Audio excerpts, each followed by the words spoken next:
Welcome to Our College, Your Voices. I'm your host, Kara Monroe. I'm really pleased to have three folks with me from across our Ivy Tech family today to share another one of our How We're Working special episodes related to COVID-19. Because this is a COVID-19 episode, it's going to release in a couple of weeks here. We're recording this on March 30th. And again, I don't anticipate the college's response changing too much within that time. But I'll just remind folks that for the latest information on Ivy Tech's response to the coronavirus, please go to www.ivytech.edu/COVID-19. That's www.ivytech.edu/COVID-19. And without further ado, let's meet our panel. So first up is Barb Sigmund. Hi, Barb. How are you? Oh, I'm doing just fine. Good. And would you tell everybody a little bit about yourself, please? Okay. I am Barbara Sigmund. I'm from the Madison campus of Ivy Tech. April 20th, I'll celebrate 23 years with the college. Yay! As an employee, and probably a little bit more than that, I started as a student. So I've been around a long time. Oh.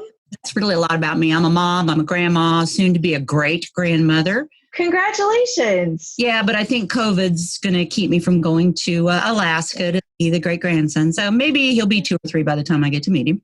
Oh. But that's pretty much me in a nutshell. And I serve currently in student life and development. So that's me. Excellent. Wonderful. Thanks for joining us today. And next up is Robin Chaddock. Hi, Robin. Hey, Kara. How are you doing? I'm good. How are you? I'm well. Doing all right. All Good. things considered. Tell us a little bit about yourself. Well, I'm at the Central campus, at the downtown campus, and I teach the IVYT 111 courses. And I usually am teaching about 6 to 8 of them every 8 weeks. Been with the college for a long time now. Started out as an adjunct and then have been full-time faculty for probably about 8 or 9 years now. And big fan of your podcast. Very honored to be here. I also am a mom and a grandma, and in my spare time love to do crafting and reading, and I'm kind of an introvert, so I'm doing just fine in this quarantine. I'm totally fine. You and I have trained for this our entire lives. This is just like normal for us, This isn't is it? This is Absolutely. Good. Well, Robin, thank you for joining us. Welcome again. And last but not least is Dan Safer. Hey, Dan. Hello. How are you? Oh, hanging in there. Good. Tell us a little bit about yourself. I am Dan Safer. I am the department chair over industrial technology, automation, robotics technology, machine tool technology, as well as the apprenticeship coordinator at the Richmond campus. I've been with Ivy Tech since probably 2011. I actually started out in the Fort Wayne campus as a tutor for TRIO student services. And I've been in a faculty role since 2015. It's been an interesting time. I'm also assistant state curriculum chair for industrial technology and machine tool technology as well. And you guys have had some real challenges and some real interesting opportunities with this transition to COVID. So I hope we talk about that a little bit today.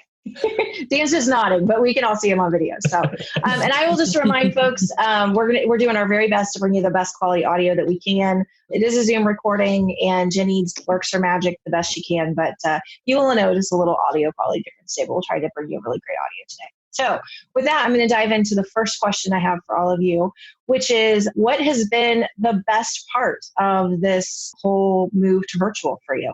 Probably the best part for me is something that we were needing to do anyway in student life, was to become more engaged with our online students. We'd actually 6-8 months ago started researching and talking to our counterparts at other colleges that were more online on how they connect with those students. And so we were wanting to do more of that, and I was starting to get my feet wet with it, but then this happened.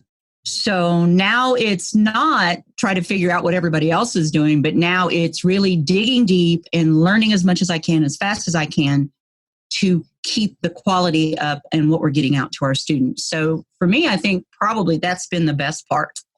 Excellent. I think for me, the best part is actually being around my family. Like in our campus, I typically work evenings. So I go in later. And granted, we do homeschool our kids for that reason, partly because I would never see my kids. And plus breaks never line up. So just being able to go out and kick the soccer ball around with my kids have my furry feline just jump up on me randomly is nice because now when I worked in healthcare, we had a therapy dog that would come in my office. That was nice, but I don't have that luxury at my campus now. But that's nice. And on a professional level, it's given me an opportunity to learn some softwares that I needed to learn, simply because if not, I wouldn't have classes to teach. So it has been nice to expand my skills a little bit and give me opportunities to do that. I wish it wasn't in such a rushed capacity, but it's been good in that way. Absolutely. I would say my favorite thing so far has been that I would never have met Daniel or any of my other friends, my new friends that I see now on Zoom meetings. I've been to some professional development events online that I don't think I ever would have gone to before. I think my favorite thing about this, even though I'm an introvert, I do like to meet new people, but I feel like I've gotten a little bit out of my silo. And so I was on a workshop call the other day with some folks who were in STEM, and I never realized how incredibly challenging it would be for people in science and students who are trying to show their test tube kind of abilities, how challenging that would be with their fingers on their phones. I mean, that just blows my mind. So I think, as in many times when we go through crises, my favorite thing is watching people rise to the top, rise to the occasion, and watching how it also kind of levels the playing field, and we all are challenged in new and sometimes exciting and sometimes daunting ways. It has been both exciting and daunting. That is a really good description of this whole experience, Robin. I love that. So you probably know what the next question is. So what's been the most challenging thing? What's been the hardest? Oh, I'll start. I was ready. Yeah, I will give kudos. One of the things that I love about working in the School of Technology, or Legacy School of Technology, whatever we call it nowadays, is the fact that as departments, we've done a good job across the state working together, and we've seen this a lot, try to rise above and find ways to address these challenges together as a curriculum committee and not just isolated islands throughout the state. Glenn Roberson, Robert Parker have done a great job leading us on these initiatives, so kudos to them. But the challenge is how do we teach something hands-on in a virtual environment? Welding is something that you just have to feel. Machining is just something you have to smell. And trying to navigate how do we teach these classes and uphold standards has been a challenge. In the classes I teach robotic programming, PLC programming. We have softwares that are only accessible on campus. And right before the call, I got an email from one of our software partners about opening up a new trial opportunity. So negotiating those things and figuring things out for students, and then getting them to be able to download to those computers when they have poor internet access, or in very many cases, poor computer skills.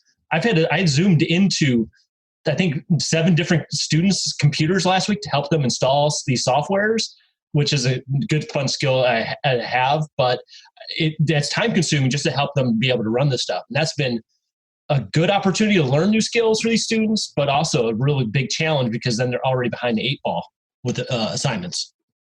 I would say that's been my biggest challenge too. And I think the biggest challenge for my department is handling and encouraging students who thought they were going to be face-to-face with us. There is a different mindset sometimes for students who would rather be face-to-face than be virtual or be online. And I have found it a little heartbreaking actually to, interact with some of those students who are like, what? I'm not going to see you. I'm not going to talk to you every week, face to face. We're not going to be in small groups doing stuff together, hands-on, and there is a certain learning capacity or learning preference that prefers that face to face. And so, just watching them try to make the transition and walking with them in that. I'd have to agree with both of you from my perspective too, is some of mine has been technology issues, has been a challenge. It seemed like everybody in Madison wanted to get on the internet at the same time. And I have fiber optics, so you would think it would be really, really great. And I have those moments. and some of that comes from trying to access things back on campus with the campus laptop, which I had to get, and then to find out today that I can't get in because even though we set up VPN on it, now the VPN doesn't work. So I think for me, I'm great with all different kinds of software for the most part, but when it comes to those other little technology things, I'm not so good. So I know our students are having issues with them too, and then trying to stay connected with them in a way that I can try to help them get their connections up. And so part of that, I guess, has been the lack of face-to-face, because I'm very much a face-to-face person. But for me, the biggest challenges have probably been the technology. Well, I'll just reinforce for all of you, just as an FYI, our help desk is still operating. So I'd encourage you to refer students and your fellow faculty and staff to that, as well as our help desk ticket system. Our IT team is working super hard. And Dan, especially to the challenge of the software that we own on campus that students don't typically own. I know they've been working around the clock for the last 2 weeks to try to make that available via virtual machines and things like that to our students. So yeah, shout out to Amy Leiter. So shout out to Amy Leiter. Credit is due, because we're all trying to, as I've been jokingly trying to make lemonade out of onions recently, and trying our best. But there's these challenges because these are proprietary softwares that we're trying to teach students on, and the companies, if they change anything, it violates the agreements, and they have no control on who's getting these softwares. So, it's been a balance, but some of our partners have opened up all their e-learning. Some of our partners have done more than we ever thought they would to be able to make it happen under these circumstances. So shout out to all them as well. Yeah. The ed tech and the larger education serving community has really been very gracious and very generous to us and to the K-12 environment as we all try to wander through this whole situation. Those questions sort of lead naturally into my next question, which is, a lot of people in the media are starting to talk about, life before COVID and life after COVID, that this is one of those events that changes our world. Just like pre 9/11 going to the airport looks nothing like post 9/11 going to the airport. So as you think about pre-COVID Ivy Tech and post-COVID Ivy Tech, what do you think we look like? How do you think we look different when we do finally get back in our buildings and return to the new normal, whatever that is? What does the new normal, how does it look different? That's a good question. I don't want to sound negative. Okay. However, one thing I hope doesn't happen is that we get so used to doing this that we don't stop in to people's offices anymore. That we don't walk down the hall and we don't stop in and say hey to somebody in a place where we might not normally stop in, where we keep going to the food court and we keep this, like I said earlier, I've seen people now that I haven't seen in a long time in this realm. But I really hope when we get back to our offices that our new normal will include the old normal of, come on, let's stop in and let's say hi to each other and let's sit down with each other eye to eye. So like I said, I don't mean for that to be negative. Not at all. I hope our new normal embraces maybe even more awareness that we need to be face-to-face a little bit more. Robin, I think I would agree with that too.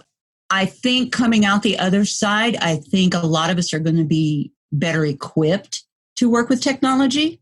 We may find that we have more students that find out they like it, but I'm like you as well. I don't want us to get so good at this that we forget about the relationship building that really needs to go in with our students to help them be successful. Not just our students, but our colleagues as well, our faculty and our staff. Mm-hmm. I don't want us to get so good at this that we end up in those silos and we forget who we are and the community that we're trying to build. Because if we go all online, then you've lost that community piece. Mm-hmm. So I'm like you. Yes, I love some of these things because I've been able to talk to people all across the state that I haven't talked to in a long time. And I intend to use this just the same afterwards, but I don't want this to be the only. So that's kind of where I'm at.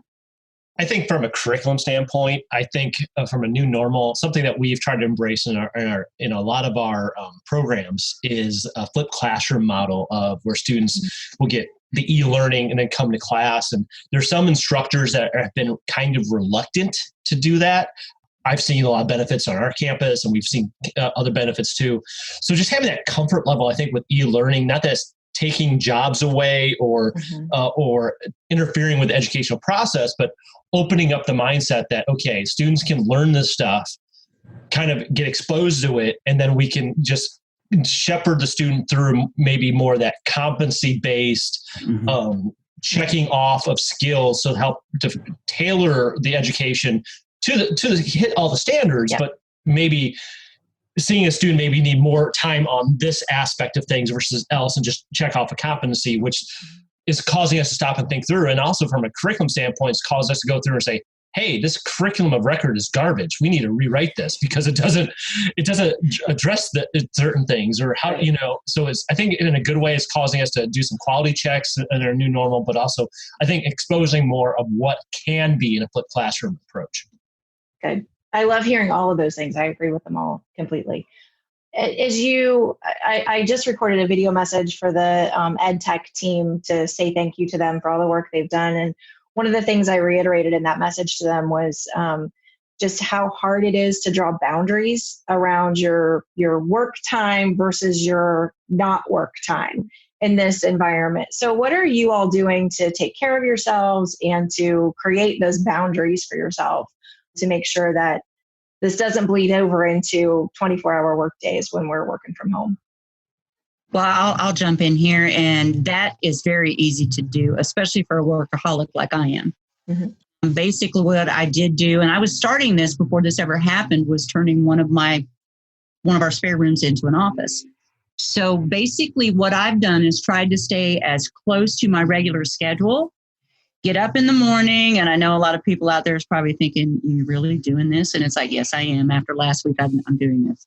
Get up every morning and do my same. Get up, take a shower, put my face on, get ready for the day, and then come into the room, that's designated, and then hit it like I always do. But then I still remind myself to take my little walkabout. About 2 or 3 hours. It's like, okay, take a little walkabout. And then come back, but still try to maintain as much of a normal schedule. And then so when I'm done at the end of the day, even though it's not like I've gotten dirty, it's still change the clothes when you come in, put the work clothes away, put whatever on. So far, so good. But, we're only into a little over a week of it. But that has been one of the best things for me to do, is just to stick to that routine, because we all need that routine. So that's helped. It's been a challenge just because of how much work that needs to go into, because I have to learn these softwares before the students and kind of figure out the little, I spent last Friday 4 hours trying to install software on my computer that we're asking students to do, and it's still not done. I got to do a couple patches. The other thing is I have this sneaking suspicion that because we're dealing with manufacturing, that's an essential job, and and a lot of my students are still working, and it's hard for me to say, and I know this is a guilt thing on my end, to check that box and say, okay, I put my time in. Sorry, I can't help you now. When a lot of these students are getting off of a 40-hour work week or 60-hour work week themselves. So I've kind of just said, okay, from Friday night till Sunday afternoon, I'm not checking email at all. I'm going dark. You can't find me now. Some students have my cell phone number, and they'll get a quick text message or me, but trying to at least go dark. So there's one day where I don't do anything. I've been good about getting out for walks. Heck, I think I saw our dean of nursing and our ed tech specialists on a walk last week, just in the middle of the day, just to get out while the weather was nice. And we kept our distance. We waved high, but we at least, communicated. But just trying to get out for walks every day, trying to get up from my desk once every hour for about 5 minutes. It's still a challenge, but it's something. Yeah. I'm trying to think of what because I feel like my life is a little abnormal even when I'm at work, just by the way, some days are longer and some days are shorter at work. But I think what's keeping me sane is communicating really well. Dan, I'm thinking about what you said. I'm communicating really well to my students. This is when I'll be here, and this is when I won't. So, Sunday night at 7, if you're panicking over an assignment, it's not going to be a time when I'm really going to be available, right. To help. And I think that, in the course that I teach, one of the hallmarks is self-management and taking responsibility for yourself. And so, part of this is I have to model what I hope my students will pick up on. And that's that you really there's a time when you really dig in, and there's a time when you really need to take care of yourself and, do some good self-management so that you are staying sane. But I think for me, one of the keys is communicating and being very clear when I'm going to be available and when I'm not, so that there's no ambiguity. Absolutely. As we wrap up today, normally if we're in a regular recording session, I'll ask this question and then we'll try to frame it as an actual question. But I'll just ask is there anything else you just want to share with your statewide colleagues in today's episode as we wrap up? If I may, one of the reasons this is Robin, one of the reasons I really wanted to be able to participate in this is that the IVYT course, or the student success course, is such a good foundation for all of us, because we talk about things like, are you being a victim or are you being a creator? And that's what we're going through right now in this week with the students. When you are faced with a situation, especially if you didn't create it, what are you going to do to get the experiences and the outcomes that you want to have? And part of what we do, a lot of what we do, I ask my students every week, who are you? What do you want? And how do we get you there? And so, helping them stay focused on that kind of thing, helping them stay focused with their motivation, which is something we do in class. Definitely one of the things we talk about is interdependence, and helping them see, interdependence is a wonderful thing. So I guess what I would say to my colleagues is, if you can, talk to somebody who teaches that course on your campus and see if you can get the strategies and the traits that you can help reinforce with your students. That's a wonderful, wonderful thing to share.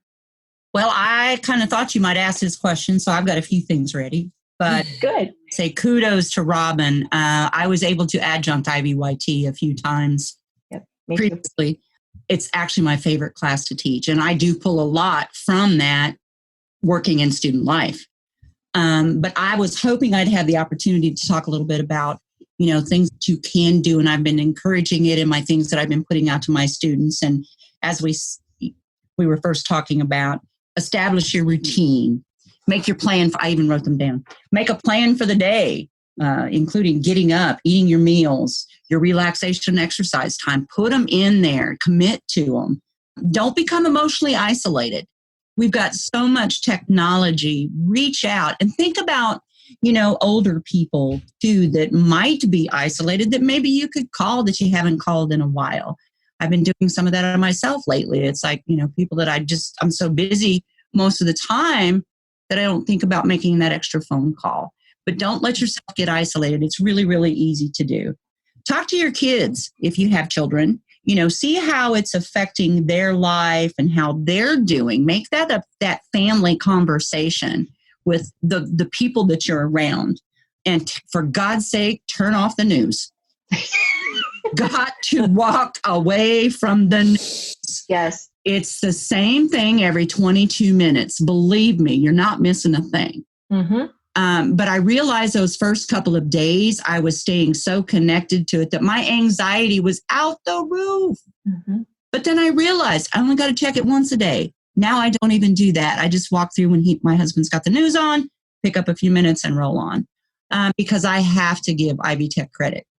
they have kept us pretty well informed. Mm-hmm. So, but definitely take a break from the news, because it just piles and piles and piles, and it increases anxiety. Person has a weak heart. It can, increase the risk of a heart attack, for God's sake. And then in the end, help others. Ivy Tech is so full of servant leaders, and I've been doing a 10-day summit I was going to do it anyway, and then this came about, and it was like it worked out kind of perfect. But just help others, because in a way, when we go out and we help other people, no matter what it might be, Daniel working with his students, or Robin calling somebody, but when we're helping others, in the long run, we help ourselves. Mm-hmm. So I guess those are some kind of like my final thoughts that I would like to leave with my colleagues and the students and folks is just remember, you're not in this by yourself, that we are all going through this, and that we're all going to come out the other side, and we're going to come out with more skills and more knowledge, so that we'll be more prepared as a college system and as a community to deal with this the next time it comes along.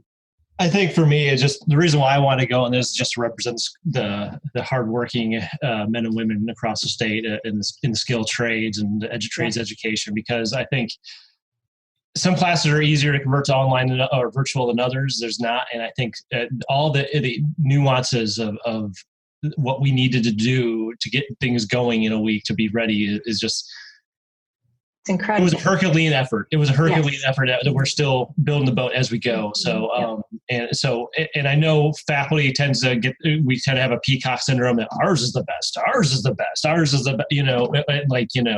have these interdisciplinary debates over, no, business does more work. No, Jen Ed does more work, but really realistically, we're all working hard, and we all have different challenges. We have different things like that we're trying to navigate. Like, I'm used to just checking off on labs in the lab, but now I have to do a lot more grading. So it's giving me more appreciation of at-home grading.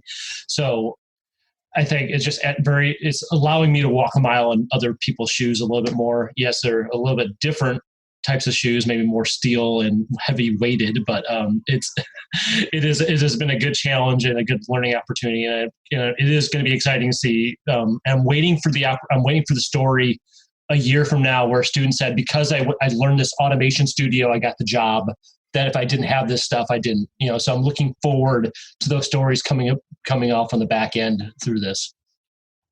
Those are outstanding thoughts. And I always wrap up every episode with a call to action, but you all just gave so many great ones that I'm just going to say, listen to one of your colleagues that just gave you a call to action and take it, because that was fabulous.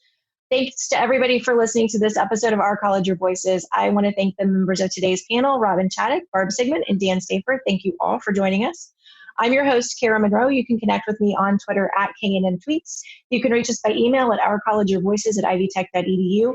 Leave us a voicemail at 317-572-5049. I'm going to read that number again. It's 317-572-5049. And if you weren't able to make it on one of these special episodes, that is a great way to let us know how you are working during the COVID-19 experience. And if we get enough of those, I will weave them together into a special episode as well.